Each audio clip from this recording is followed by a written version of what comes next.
Zionist master narrative says that the Jews were driven by anti-Semitism from Iraq, and this is historically not true. It was after the 1948 war, Arab-Israeli war, and the establishment of the State of Israel that real serious persecution happened. Yeah, and you investigated 5 bombings that happened in Baghdad against the Jews that eventually drove most of the Jewish people from Baghdad to Israel. Can you tell me more about this investigation? 5 bombs went off in Jewish buildings and in Baghdad.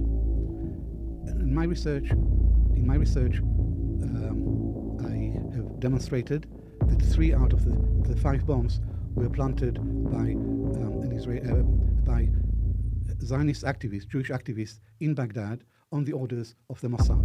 So Israel had a hand in the 3 out of the 5 bombs, which accelerated the exodus of Jews. Now, my Zionist critics say that the bombs were marginal. It's anti-Semitism that drove the Jews out of Iraq. And it's not part of my argument that the bombs were the main reason, but they were a contributory factor. And I'll go further than that and say, even if I knew for sure that not a single Jew left Iraq because of the bombs, I would still say this is a real indictment of the State of Israel, because Israel was created as a safe haven for Jews. It was not created in order to create uncertainty and insecurity to force Jews to leave their homes and to go to Israel. And furthermore, the bombs in Iraq were not just a one-off. They were part of a pattern of Zionist operations.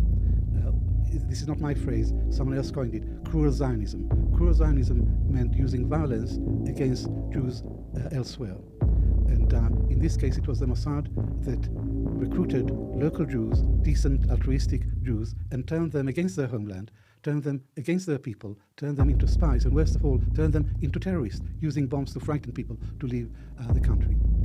This wasn't a one-off. In 1954, there was the so-called De Lavon affair, when a ring of Jewish saboteurs were caught red-handed trying to planting bombs. And the whole ring was rounded up, including its controller. And the controller was Max Binet, a Mossad officer who committed suicide in prison. And he's the same person who had instigated the bombs in Iraq in 1950. So there is a pattern of cruel Zionism, of uprooting the Jews from the Arab lands and bringing them to Israel.